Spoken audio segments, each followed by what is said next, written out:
Penuntun Saat Teduh Sinode Gereja Kristen Jakarta, Selasa 12 September 2023. Judul Renungan, Belas Kasih, diambil dari kitab Efesus 4 ayat 22-32. Yaitu bahwa kamu, berhubung dengan kehidupan kamu yang dahulu, harus menanggalkan manusia lama yang menemui kebinasaannya oleh nafsunya yang menyesatkan, supaya kamu dibaharui dalam roh dan pikiranmu, dan mengenakan manusia baru yang telah diciptakan menurut kehendak Allah di dalam kebenaran dan kekudusan yang sesungguhnya. Karena itu, buanglah dusta dan berkatalah benar seorang kepada yang lain. Karena kita adalah sesama anggota. Apabila kamu menjadi marah, janganlah kamu berbuat dosa. Janganlah matahari terbenam sebelum padam amarahmu. Dan janganlah beri kesempatan kepada iblis. Orang yang mencuri, janganlah ia mencuri lagi. Tetapi baiklah ia bekerja keras dan melakukan pekerjaan yang baik dengan tangannya sendiri, supaya ia dapat membagikan sesuatu kepada orang yang berkekurangan.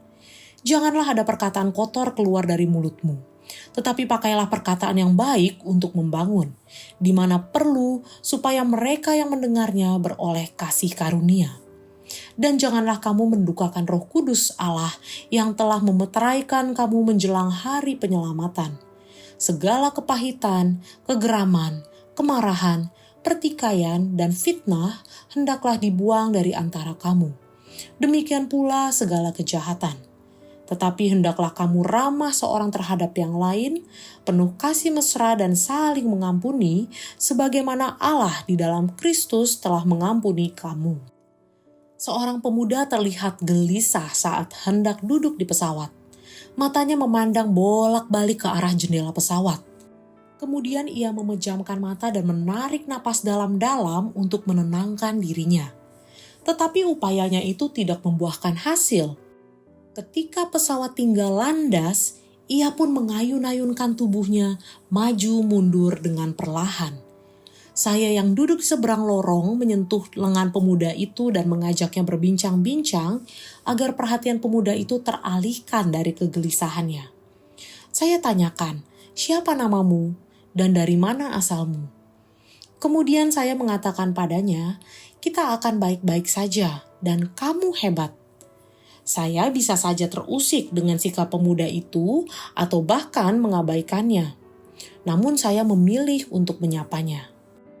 Gambaran indah tentang kemurahan hati seperti itu bisa jadi sudah jarang ditemukan. Kebaikan bukanlah sesuatu yang timbul secara wajar bagi sebagian besar dari kita. Kita lebih sering memusatkan perhatian kepada diri kita sendiri. Namun saat Rasul Paulus menasihati, hendaklah kalian baik hati dan berbelas kasihan seorang dengan yang lain. Ia tidak bermaksud mengatakan bahwa itu semua tergantung kepada kita semata. Sesudah kita menerima hidup baru melalui iman kepada Yesus, Roh Kudus mulai bekerja untuk mengubah kita. Kebaikan merupakan karya Roh Kudus yang terus-menerus dilakukan untuk memperbaharui pikiran dan tingkah laku kita.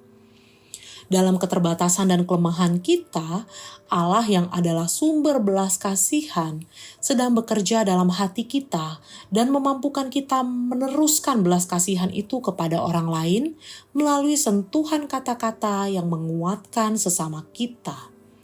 Mari kita yang sudah mengalami besar kuasa dan kasih Allah, kita menyatakan kehadirannya kepada sesama yang membutuhkan dirinya. Berbelas kasihan berarti memahami kesulitan orang lain dan bersedia menolongnya. Kiranya Allah memampukan kita.